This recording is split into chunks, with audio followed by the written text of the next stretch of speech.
Thì mình sẽ đi lên chăn mấy con gà.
Giờ mình sẽ rào những cái khu vực này lại để mình bắt thêm vài con vịt nữa để mình nuôi.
rồi còn ít nan quá chắc là mình không đủ rồi, sẽ đi kiếm một ít lưới về để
mình cũng đã rào xong được cái chuồng, và mình sẽ làm nốt phần cửa nữa là xong.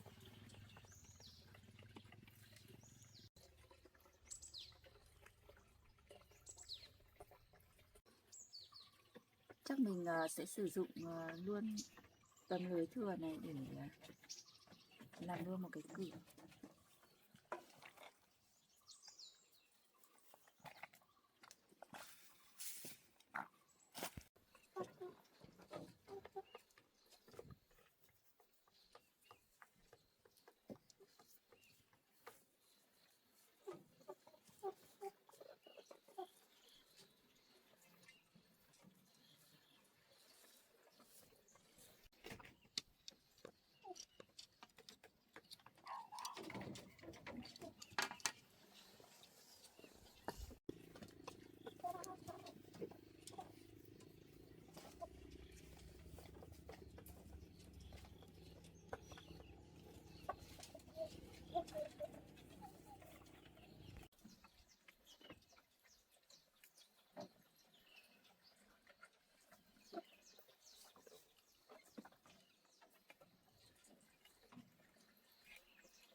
Vậy là mình cũng đã hoàn thiện xong được khu vực chăn nuôi rồi.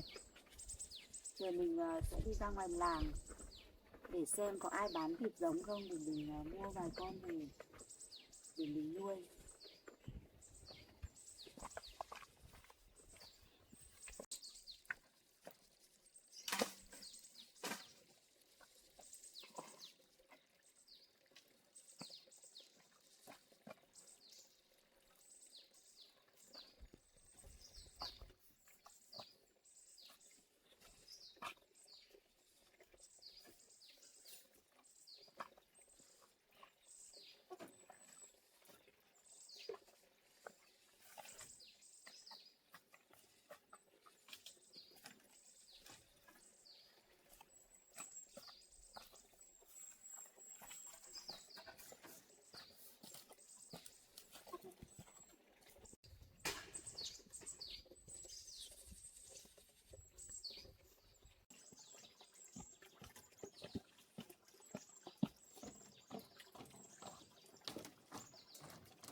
Ở đây họ nuôi nhiều vịt quá.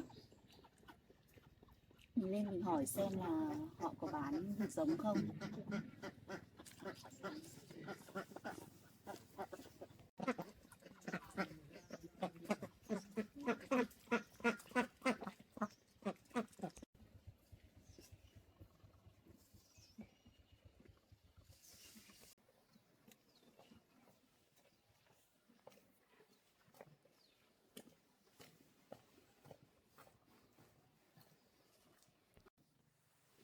Cô ơi.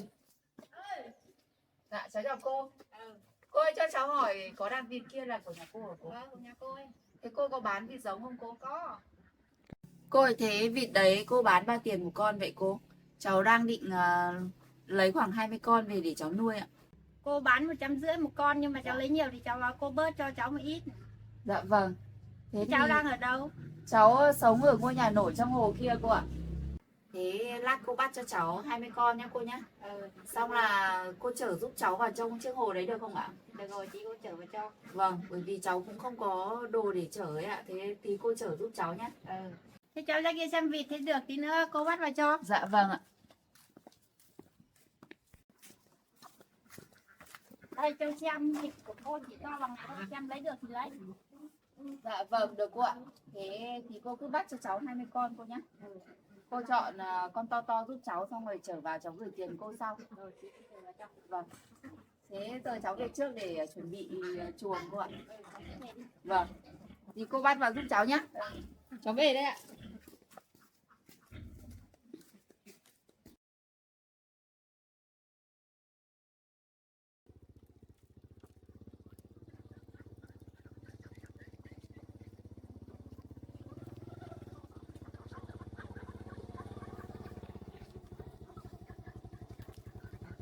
Cháu Mai ơi, ra lấy vịt đi.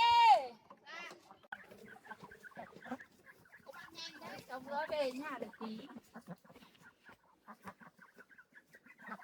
Để ra để phanh thuốc.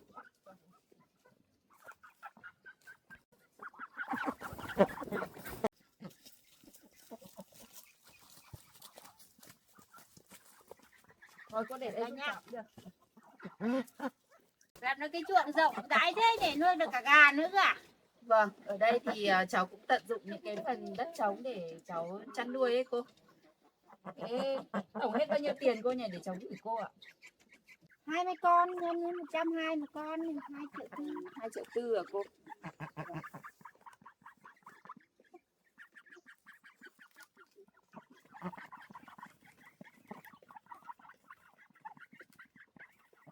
Đây, cháu gửi cô. Cô xin nhá. Cô cầm giúp cháu cô nhé. Cái lồng hôm nào cô lấy xong được nhá. Vâng, thế hôm nào cháu cầm lồng ra gửi cô sau ạ.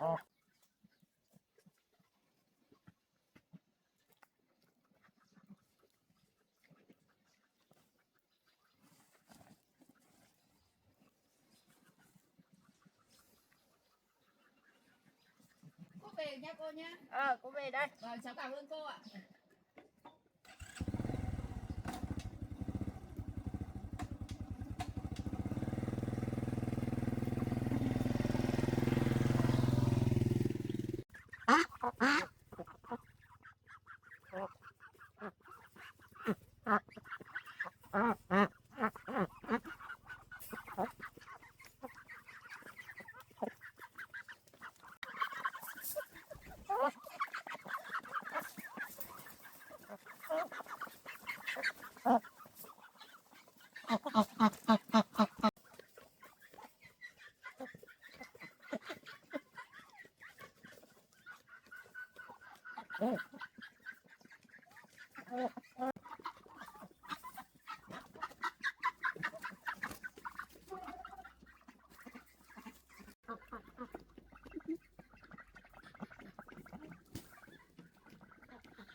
Vậy là mình cũng đã mua được thịt giống rồi.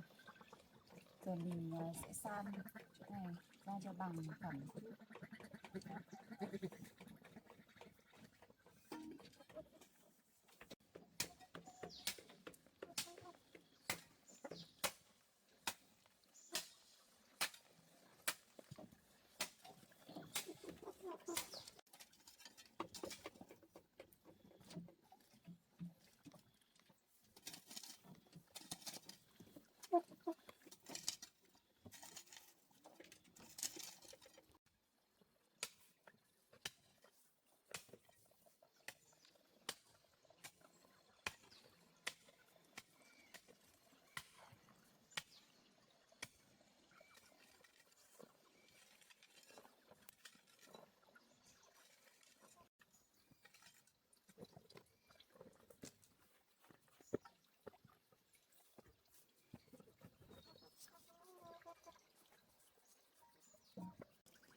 Mình sẽ chăn ở đây để cho vịt tiện nước uống.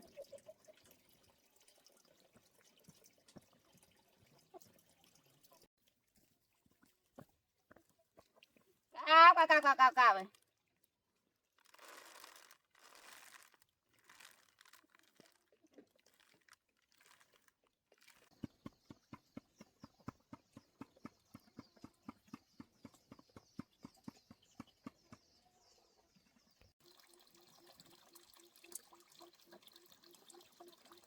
Ca vịt mới về trường mới. Ở chợ Bôi Lợi thích nên em không muốn ăn. Mình đưa để tám ở đây. Lát vịt sẽ đi ăn sau.